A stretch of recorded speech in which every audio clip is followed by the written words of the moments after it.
Salut à tous, bienvenue sur ma chaîne. Aujourd'hui, on va parler d'un sujet super important pour ceux qui veulent garder la motivation sur le long terme. Les erreurs qui tuent la motivation et comment les éviter. On a tous connu ces moments-là où, après une période d'excitation et de passion, la motivation disparaît, la motivation nous quitte et on se retrouve bloqué. Ce n'est pas facile de garder cette flamme-là allumée quand on se heurte à des obstacles. Mais beaucoup de fois, la perte de motivation vient d'erreurs simples qu'on peut éviter. Est-ce que vous voyez?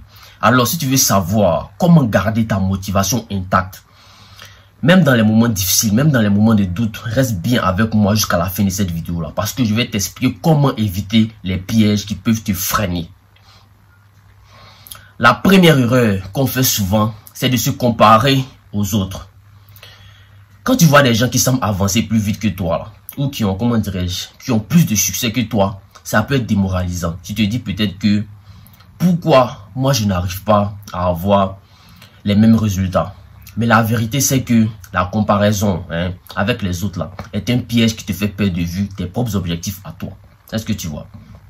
Si tu te concentres trop sur ce que les autres font, tu vas te sentir découragé et même perdre confiance en toi. Chacun avance à son rythme et tu n'as pas besoin, je dis bien, tu n'as pas besoin de suivre le même chemin que quelqu'un d'autre. Suis ton chemin à toi.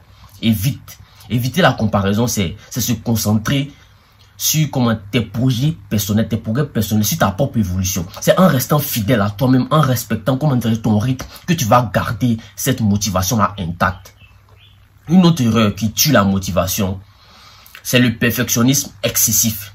Tu vois que tu veux que tout soit parfait, que chaque détail soit maîtrisé avant de passer à l'action.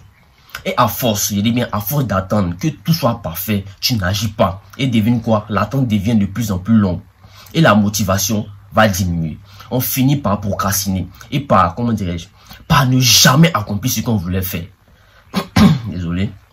Le perfectionnisme te paralyse parce qu'il te fait croire qu'il faut tout contrôler avant de commencer. Mais la vérité, c'est que la perfection n'existe pas. Les erreurs font partie du processus d'apprentissage et de progrès.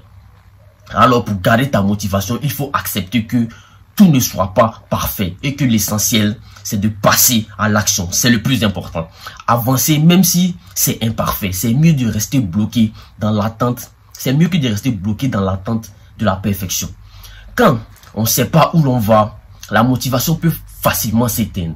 C'est une erreur très courante de ne pas avoir de plan précis pour atteindre ses objectifs. Tu vois, quand tu n'as pas de structure, tu te sens perdu et tu ne sais pas par où tu vas commencer. Résultat, tu procrastines et la motivation finit par s'en aller. Pour éviter cette erreur, il est important de planifier tes objectifs, de les découper en étapes claires et surtout en étapes qui sont réalisables. Que ce soit pour un grand projet ou même pour des petites tâches quotidiennes, avoir une feuille de route te permet, je dis bien, te permet de savoir exactement quoi faire et de mesurer tes progrès.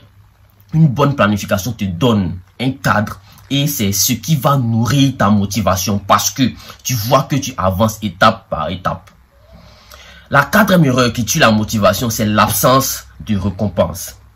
Quand tu travailles sans jamais te donner de pause ou de reconnaissance pour tes efforts, la motivation va s'épuiser. C'est un peu comme si tu faisais du sport sans jamais voir de résultats ou de donner un petit plaisir pour tes efforts. Au bout d'un moment, tu te sens démotivé et fatigué. Les petites récompenses sont essentielles.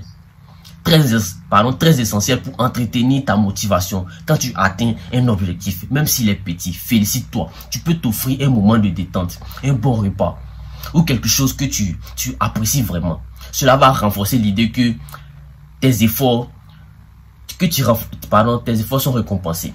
Ne sous-estime jamais l'importance de t'apprécier pour tes progrès. Une autre erreur qui tue la motivation, c'est de ne pas être constant et discipliné. Parfois, on commence fort, on est super motivé au début, mais au bout de quelques jours ou bien quelques semaines, on perd la discipline. On laisse les distractions prendre le dessus, le contrôle de notre vie. On manque des jours de travail et là, la motivation s'évapore. La clé ici, c'est la constance. La motivation, c'est bien, mais ce qui va vraiment faire la différence, c'est c'est la discipline. C'est elle qui va t'aider à avancer même quand tu n'as plus envie de bouger. La discipline, c'est ce qui te pousse à agir, même quand l'envie de rester dans ton confort est plus forte. La motivation est un feu qui peut s'éteindre, mais la discipline, c'est comme une source d'énergie constante qui te maintient en action.